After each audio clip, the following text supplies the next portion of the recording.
everyone, and welcome to a look at a pastime that I sort of rediscovered earlier this year. If you haven't guessed by now, it is the world of jigsaw puzzles. Growing up, I had my share of puzzles that I had when I was a little kid. A lot of those were, of course, were the big puzzles, for like 24 pieces, stuff like that, and never really got into the big 1,000-piece puzzles or anything like that. But anyways, back in '98, I think it was, my parents got me a beautiful puzzle. The picture on it was by Howard Fogg, who is a famous railroad painter.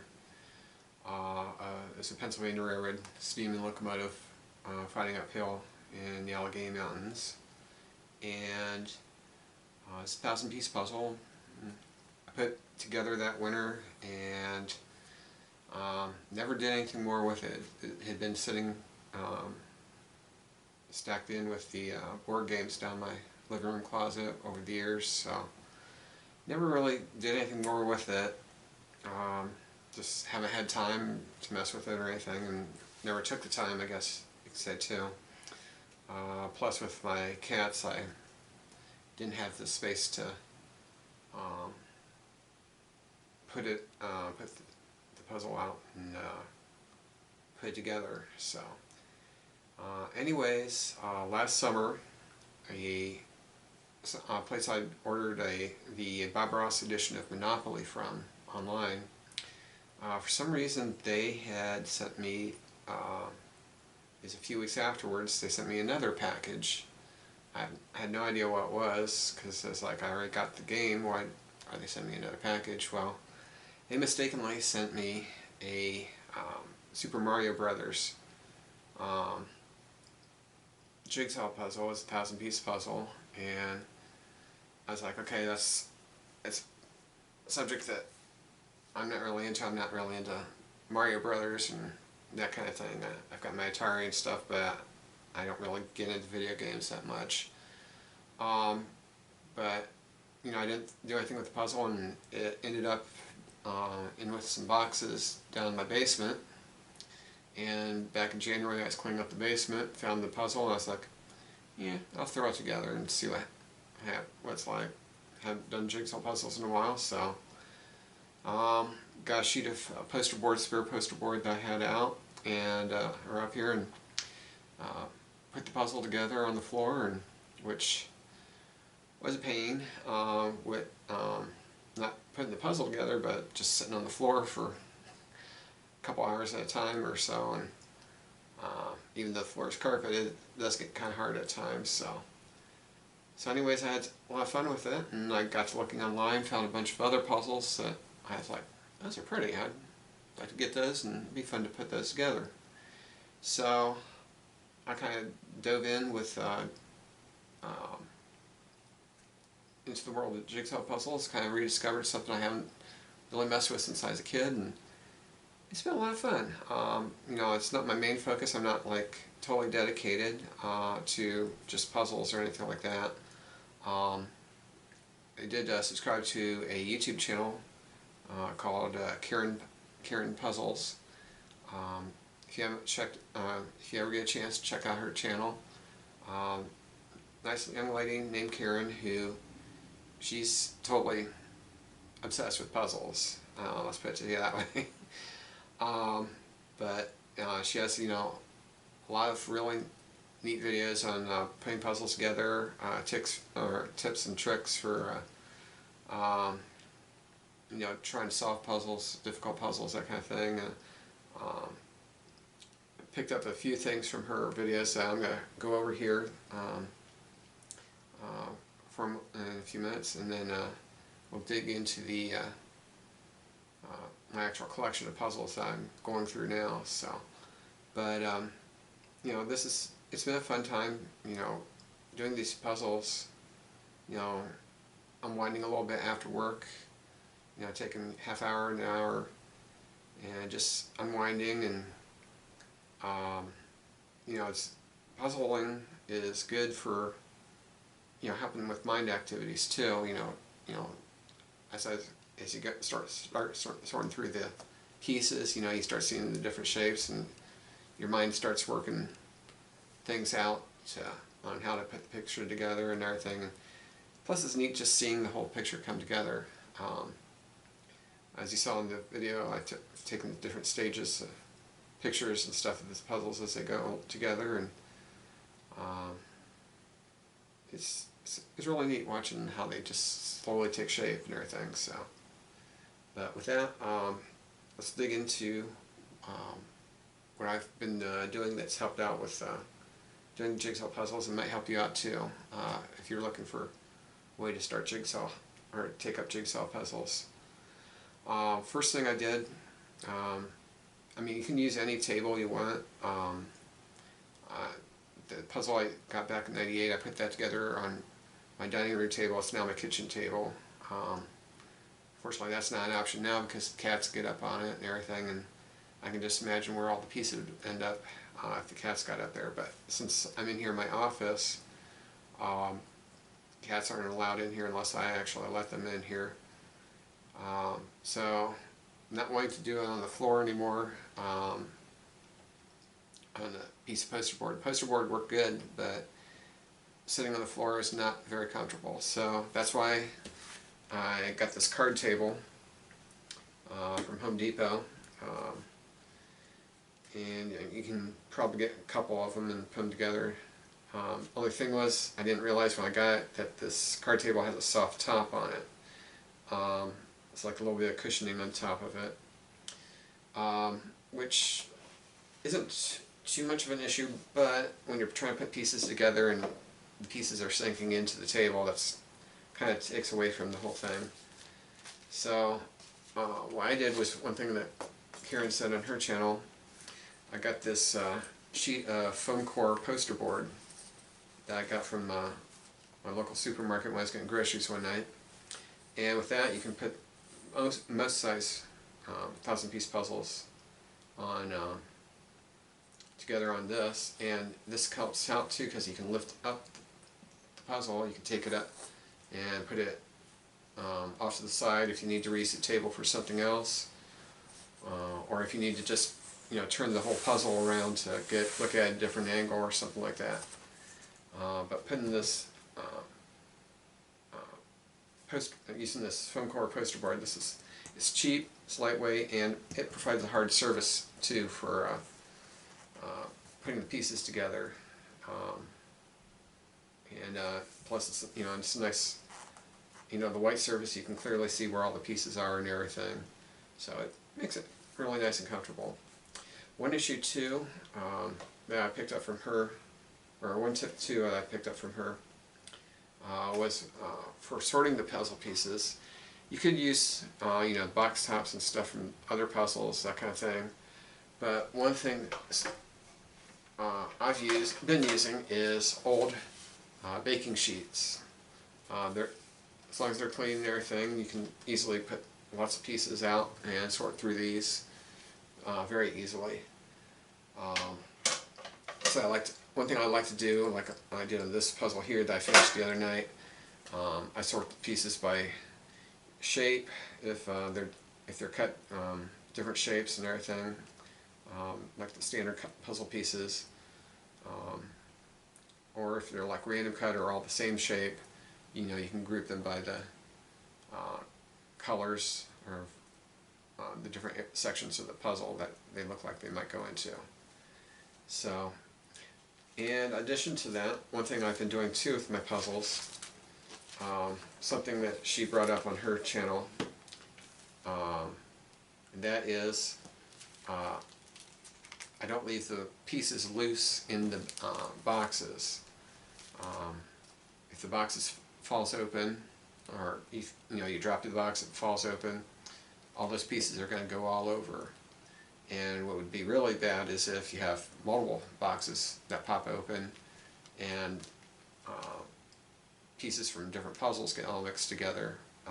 It's one thing to sort through 1,000 pieces for one puzzle, but if you have several thousand pieces for multiple puzzles, trying to sort through those and figure out which piece goes to what puzzle, that would be kind of difficult. So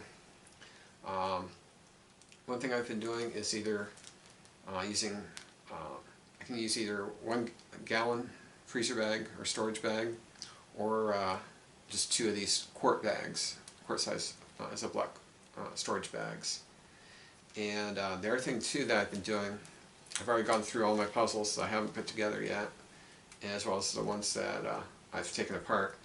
I've set aside 1 quart bag for just the edge pieces, because you always start with, typically when doing a puzzle, you always start with the edges. And so basically sorting those out so I can get the general size and shape of the puzzle and everything. You know, that you're already going to have to sort them out when you do the puzzle anyway, but doing it ahead of time, you know, you got that part. You still have to put the edge pieces together to solve the puzzle, but you know, this helps out with, you know, saving time when you go to put the puzzle together. And so it kind of gives you a little bit easier head start on getting the puzzle solved. So another thing too, sometimes I wish I had a little bit better light in this room to do my puzzles, but I've been doing pretty good so far. One thing too, if you have like a magnifying glass, sometimes that helps too with seeing how some pieces go together. I know I've lately been having to resort to my reading glasses that I picked up about a year ago. You know, I'm 47, my vision's not the best. Basically I'm at a point where if my prescription for my contacts gets changed one way or the other, I'm going to have problems seeing either distant or close-up stuff. And you know, small details like on my trains, or in this case Jigsaw Puzzles, fine print, that kind of thing, sometimes I have to resort to my wearing reading glasses to be able to see things clearly.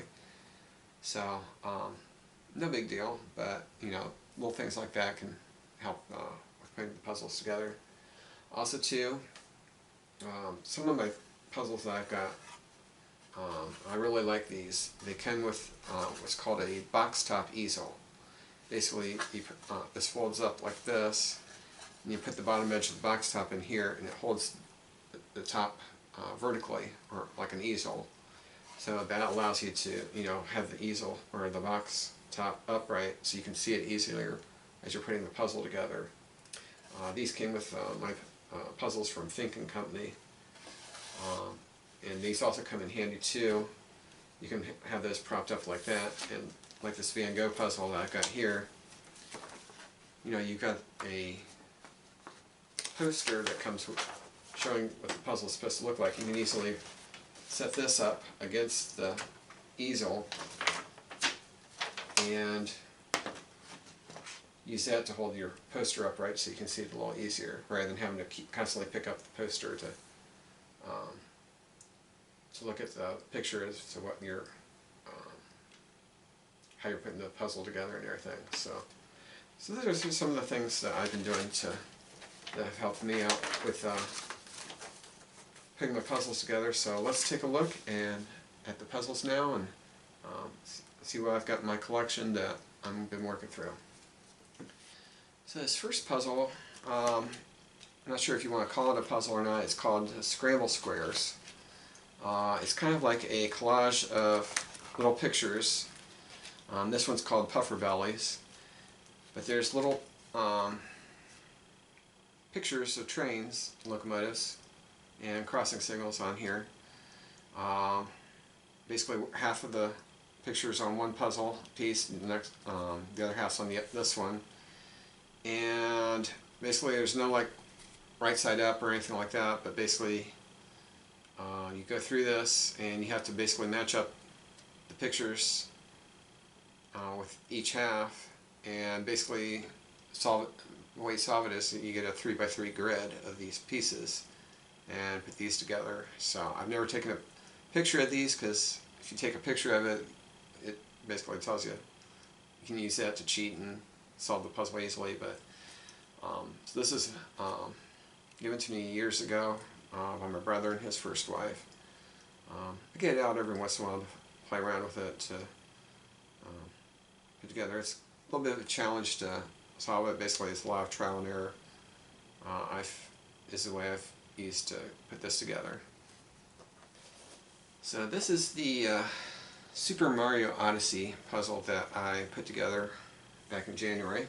Like I said, it's a 1,000-piece puzzle, and I got it put together, and then it's actually afterwards I found out exactly how I should have been solving it, or what I should have done to solve it. Because I've been using this box top to use as a guide. Only thing is, this isn't the whole picture of the puzzle, because there's more around all four sides. And the only way to get the actual full picture that I had thought of at the time was this little slip of paper that's in here. It has this little mini version of the full picture. And I thought that was the only guide that they had given me to solve the puzzle. I didn't realize until I was going through all these boxes of puzzles that if you flip it upside down, on the bottom of the bottom tray that I was using to sort puzzle pieces, there is the full picture of the puzzle.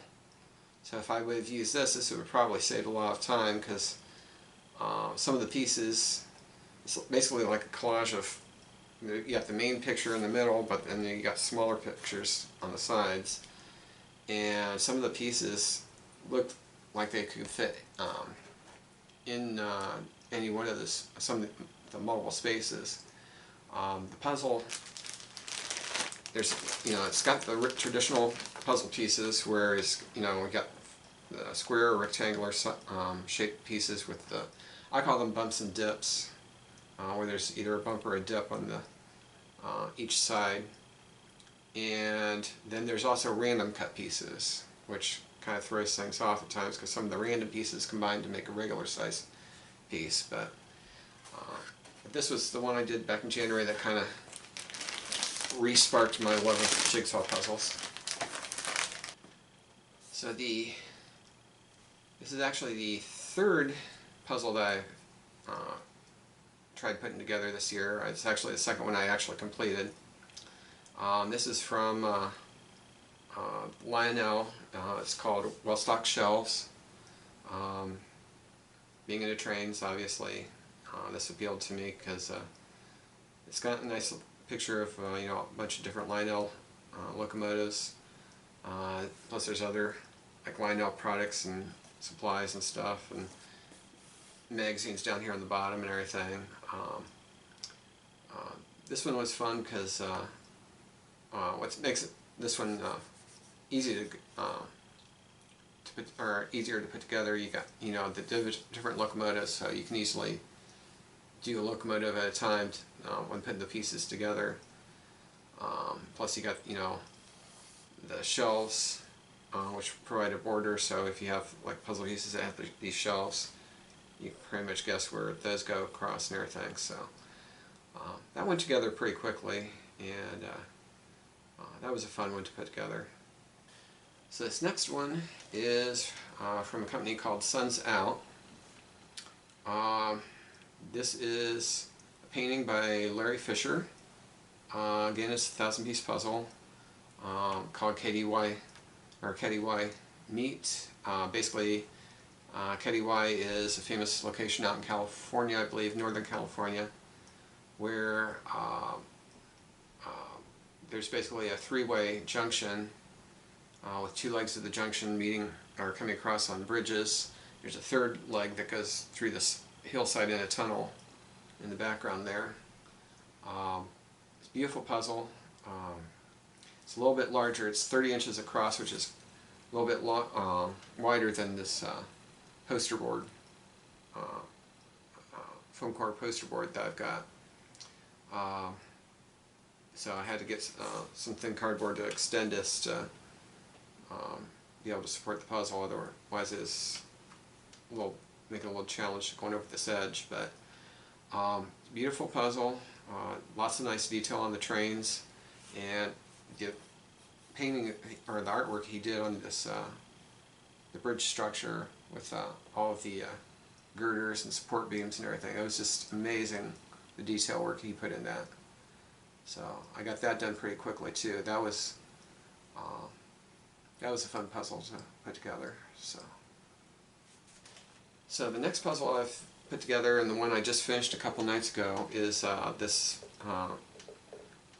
Van Gogh's The Starry Night by Max Renard. This is all these pieces are basically standard cut puzzle pieces. Problem I had with this one, I actually started this in April, just finished it in August, so it was about 4 months I was working on this off and on. Problem that caused this to go for so long was so many of these pieces went, there's so many places where they could go, either in the sky or down here or up in this tree. The nice thing is, each piece is uniquely shaped, and you put it like down in here. There's only once time I put a couple pieces down here. They actually went up in here, but everything else, you could easily look at it and, as they went together, you could say, like, the colors look like they would fit, but the pieces obviously would not fit. So what I ended up having to do was basically, as you saw in the opening, I started in the corners, basically finding the pieces that worked in the corners and just gradually worked in. It was a bit tedious, but obviously as you get the puzzle solved, you have less and less pieces to sort through, and less places for the pieces to go. So I started going faster and faster. Last pieces I did on Thursday night, I think it was like 20 pieces I had left. I got those done in about 4 minutes. They were going so fast. So, but I've left this out the longest of all the puzzles I've done so far because it's taken so long to put together, but it was fun putting this one together. It's a bit of relief that it's over now, because I can now get on with my other puzzles. So this next puzzle that I'm going to be doing is called Pen Railroad. This is also by Suns Out. This is by a painting by Larry Grossman of Pennsylvania Railroad K4 Pacific. Looks like there's a non-streamlined version of K4 behind it. Again, beautiful train picture. Got a beautiful sunset too. This is going to be another fun one to put together, I think. Border, it's got, once I get the border in, I'll be able to start working on that. Probably focus on the track, the train, and then the sky. It's got, like, the different sections I can focus on. Kind of like the Keddy White picture.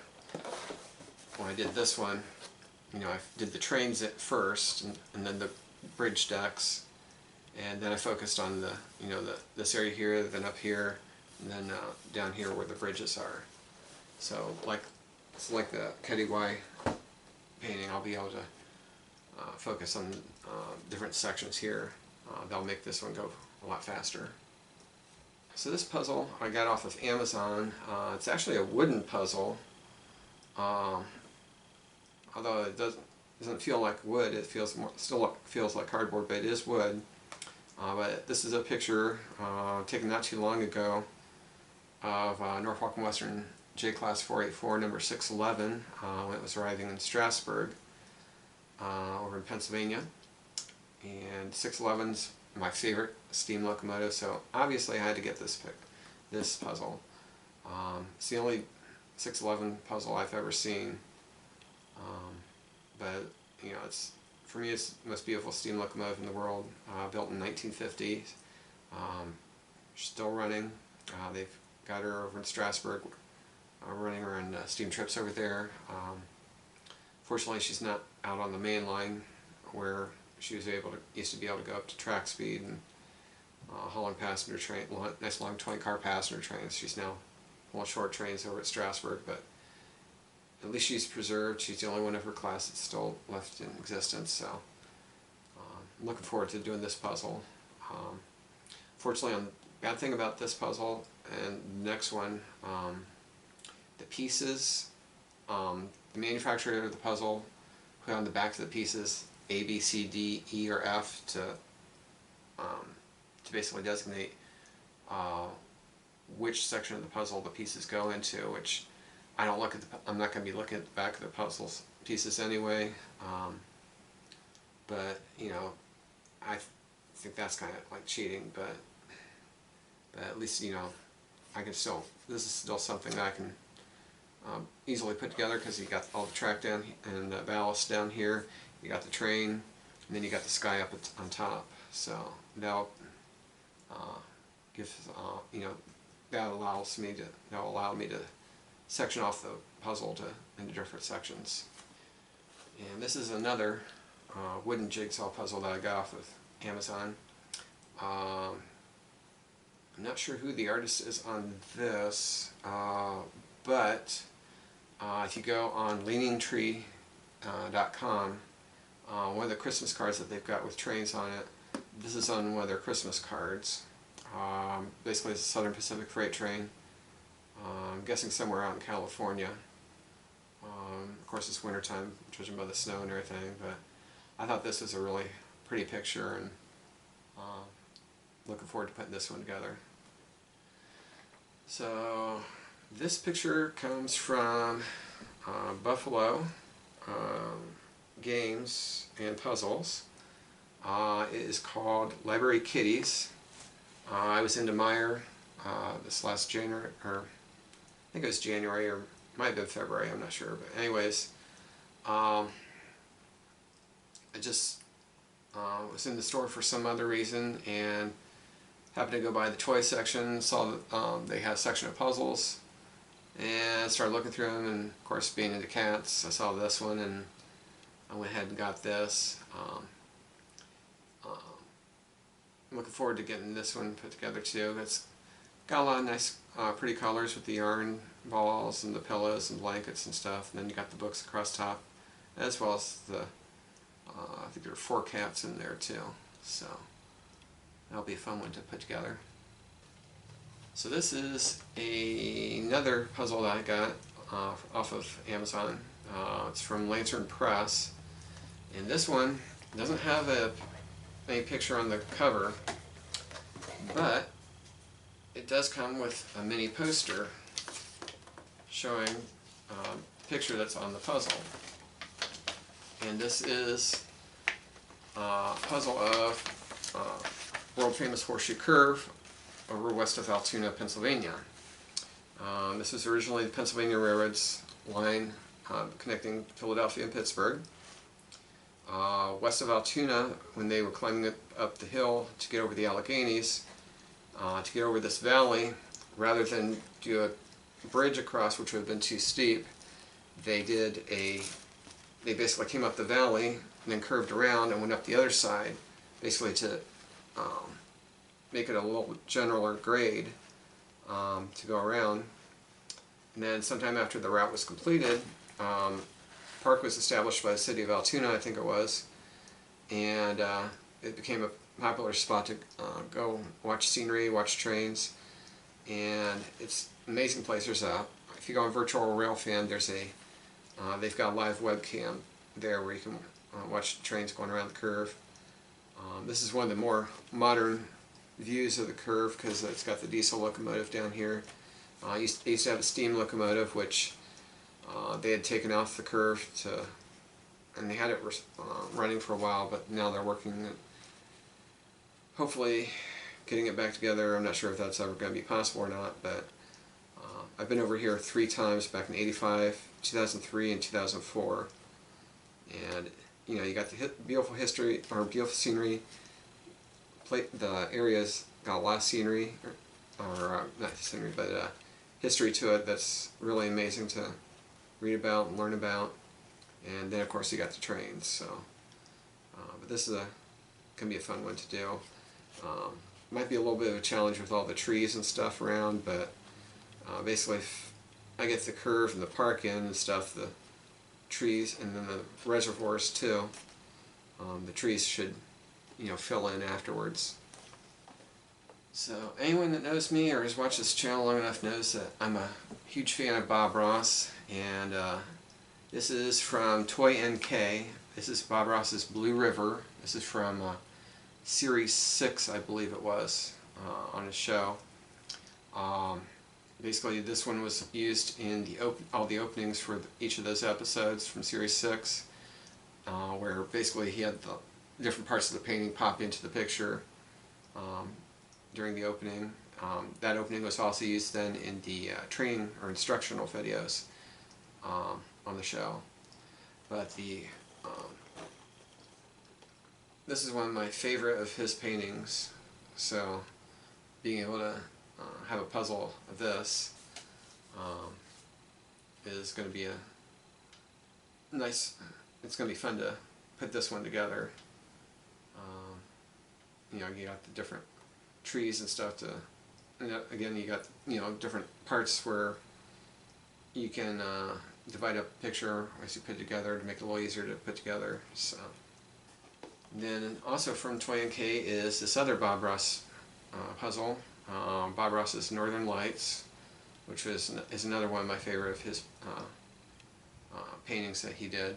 I can't remember what series this was from, but you got this nice lake, cabin, trees, mountain, and then you got the Northern Lights up above.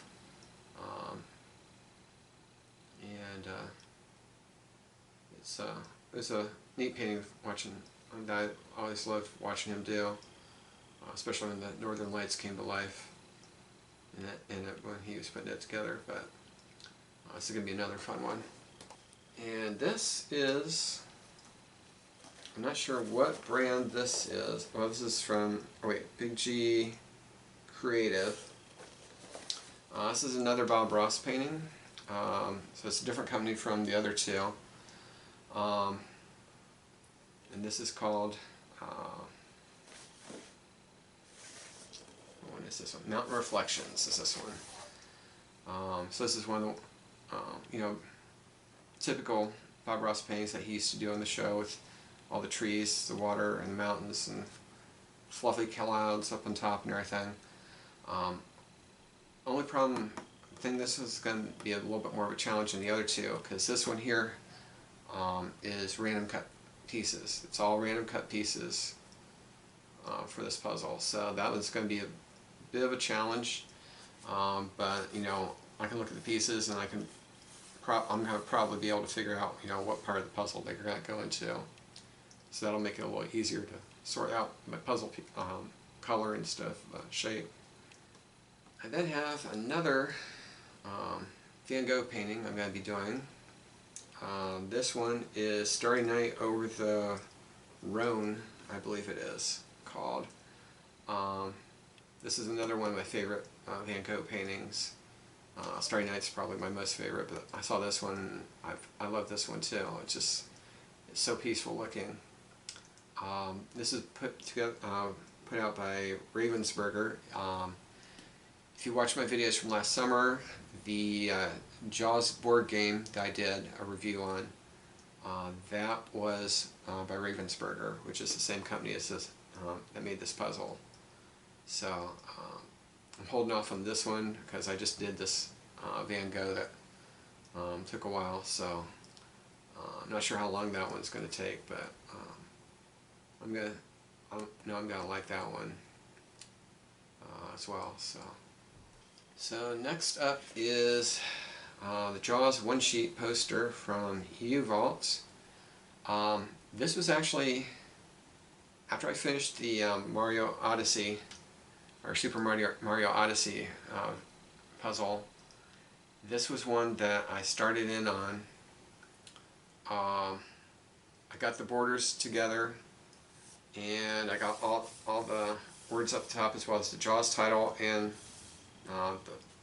the water surface up on top, or water edge up on top there. Only thing was, there are basically two, well, I guess you could say two. The puzzle's basically two different shapes. They're basically the same, only one's wide, one's narrow. And let me show you here. So all the puzzles pieces are basically this same basic shape, like this. And they're either oriented this way or this way. So trying to go through all these pieces, and the thing is, some of the pieces go together in multiple spots. So you have all these pieces that are kind of misleading as to where they go. And then you have the, because there's like 81 of these solid white pieces for in the sky. And trying to get all of those in the right spot, because I would get about 2/3 of the way of those put in, and then I would run out of any more pieces that would fit anywhere on the puzzle. I'd have to start over. And it just got to the point where this one was really frustrating. Not to mention the fact that you go down here and so many of the pieces are the same shade of blue, or bluish green, or whatever color you want to call that, except for, of course, where the shark is. And it just got to be extremely frustrating, and to a point where I didn't want to do this one. And I'm probably going to come back to it. I'm saving this probably for last for all of my puzzles. But you know, when it got to a point where it's more frustrating than fun, at which, you know, something's wrong if you're not having fun while doing jigsaw puzzles. So basically, I took the puzzle back apart, and obviously got everything bagged back up to put it back in the box. But hopefully one of these days, when I finish the other puzzles, I'll come back to this one and get this one completed.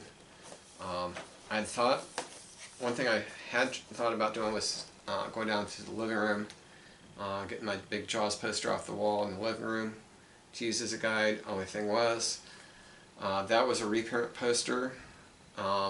This is more the original color of the water and everything. The reprint poster down in the living room has it's more of a bluish tint than this blue-green tint, so the colors didn't match what was on this puzzle. So as a result, I couldn't use that, so all I had was this box top to go by. So eventually probably come back to this when I have more time, but yeah, it just got too frustrating, and I had other puzzles I wanted to get to. So next up is a puzzle from Serendipity. This is called Long Cold Road Ahead. This is another train puzzle. Basically, you got a Pennsylvania Railroad freight train, and it looks like it's going through some yard track or something, and got some industrial buildings and stuff in the background. And Penske's one of my favorite fallen railroads that no longer exists anymore after it got merged into Penn Central and then Conrail. And of course, now then that Conrail got split between Norfolk Southern and CSX. But yeah, this one, I found this one on eBay and saw it and instantly fell in love with it. So I'm looking forward to this one. And then from FX Schmid is Santa Fe Super Chief. I think this is an actual photo. I'm not sure. It looks, because it looks really detailed for a painting or anything like that. But anyways, you got Santa Fe F units, and what looks like a desert scene with looks like a small lake next to the tracks, and somebody on a horse on the other side there. So, and then mountains and some sky. So this is going to be a pretty one to get put together. Also from FX Schmid is this Santa Fe El Capitan picture. I think it's a picture. Like I said, I like the Super Chief one. Looks really well detailed if it's a painting, but you got Santa Fe FP45 on the head end of a Santa Fe passenger train, which you got the high-level coaches in the background there.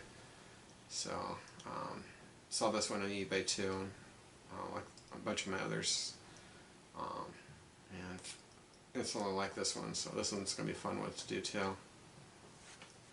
So from Eurographics is this puzzle. It's actually a travel poster for Canadian Pacific's The Canadian. The reason that turned me on with this one was that it is a puzzle version of a poster that I found at an antiques mall a few years ago. There's an antiques mall on the east side of Columbus. I found this exact poster. Someone already had it framed, ready to be hung up on a wall. And even though I don't model Canadian Pacific, you know, it's a neat poster, I thought. And so I went ahead and got this puzzle when I saw it on eBay. This is another random cut puzzle that I found. Although once, you know, obviously there's different sections that I can easily divide the puzzle up into to solve with, you know, all the text down here. You got the passenger car and train in the distance there. You got the hills and the mountains, sky, and the lake. So obviously there's different sections that I'm going to be able to sort the pieces into to work on, and eventually get this one put together as well. So this is first of 5 puzzles that I have for from Think & Company. This is one of New York Central's Hudson's. Looks like it's a painting by Nicholas Trudgeon. One of New York Central's streamlined Hudsons that they used on the 20th Century Limited. Not a huge New York Central fan, but I do enjoy the New York Central trains and everything. But I thought this was a neat picture of the Hudson, and plus you got, you know, background buildings and stuff. I'm not sure if this is supposed to be Chicago or New York. 20th Century Limited ran between Chicago and New York City, so probably Chicago is where this is supposed to be at. But I thought it was a neat picture, so I went ahead and got the puzzle off of eBay. So also from Think & Company is this another puzzle by Nicholas Trudgeon, and this is Southern Pacific Daylight. This one is called Morning Pacific Daylight, featuring Southern Pacific's GS4. I think this is, yeah, this is 4449. This locomotive actually runs on excursions out west, and it's a beautiful locomotive. I don't model Southern Pacific, but you know, it's a beautiful locomotive. I've seen lots of videos on online, and videos on different railroad videos and stuff like that of the 4449 running out west. And I think it was in '76 when they did the American Freedom Train west of Chicago. The 4449 was repainted in red, white, and blue, and they had her pulling the Freedom Train out west. Beautiful locomotive, and so this is going to be another neat picture to our puzzle to put together. And we have another from Think & Company. This one is first of 3 that I have from done by Howard Fogg, and this is Chief on Glorieta Pass, depicting Santa Fe PA units hauling Santa Fe Super Chief out west. saw that one and I was like, that's just a beautiful painting of his. And I'm a huge Howard Fogg fan. I've got one of his calendars up here in my office, and there's each month it's beautiful painting that he did of trains. It's just amazing the detail he puts in his pictures and everything. So saw this one, had to get it. And then we have another one by Thinking Company of Howard Fogg's paintings. This is Centennials Along the Columbia. This is basically a pair of DDA 40Xs that Union Pacific used to have back from 1969 into the 70s, and I think they lasted into the 80s. I know there's one of them that still runs, that they run in excursion service from business trains and stuff. But basically, back in the late 60s, they basically took two 3,000 horsepower diesels, I think it's either SD40s or SD40-2s, and combined them into one locomotive, into basically 6,000 horsepower. That's why and then you have the trucks. Normally the trucks are only only 3 axles each, but these are 4 axle locomotives, or axle trucks, so 8 axles total for each locomotive. But huge long locomotives that only Union Pacific ever had them, and they called them Centennials because they came out in, I think it was 1969, which was the anniversary of the Golden Spike. So that's why they call them Centennials, for 100 years of the Golden Spike. So I found this one on eBay and really liked it.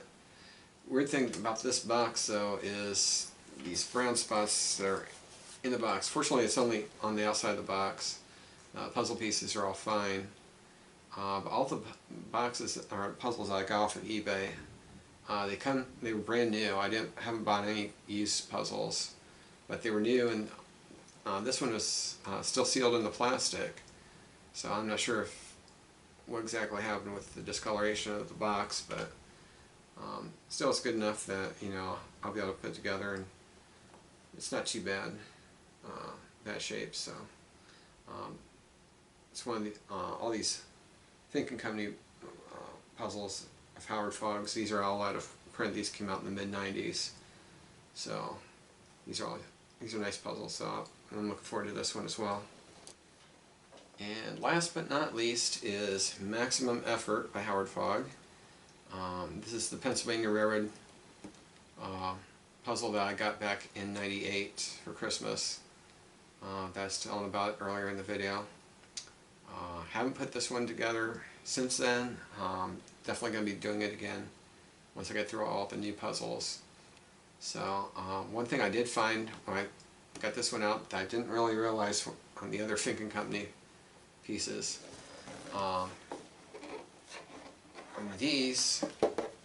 the puzzle pieces, like the jaws, these are all the same basic shape of the puzzle pieces. But I know I've done it before, so it's possible to put this together. But the nice thing with this, though, is you've got these sections. You can easily see the sections and all the detail work and everything to divide up the picture, to put the pieces together and sort through the pieces and everything. So it's not like, I know I didn't run into the problem like with the jaws on this one, that, you know, you have all the pieces and trying to put them together, and you're not going to have pieces going into different spaces and everything. So basically they can all fit on one way. There's not going to be any mistakes made or anything like that. So, but I'm looking forward to getting this one put back together again too. So that's a look at the Jigsaw puzzle collection that I've accumulated this year. I know I kind of went on a buying binge with the puzzles, but these are all puzzles that, you know, I saw them and I really liked them, and I'm hoping they'll all be fun to put together. So far they have. So if you enjoyed this video, let me know, hit the like button, share, comment below, and subscribe to my channel. I've got a lot of other topics that I cover on my channel. And one thing I've been thinking about doing, if anyone would be interested, is to maybe do a time-lapse video of one of these puzzles going together. So if it's one of the puzzles that I haven't put together yet, I'm getting started on the Penn Railroad one right now, but if it's one of the ones I haven't gotten to yet and you want to see me putting it together, I'd be glad to try and do a time-lapse video of the progress on that and see how things go. So anyways, thanks for watching.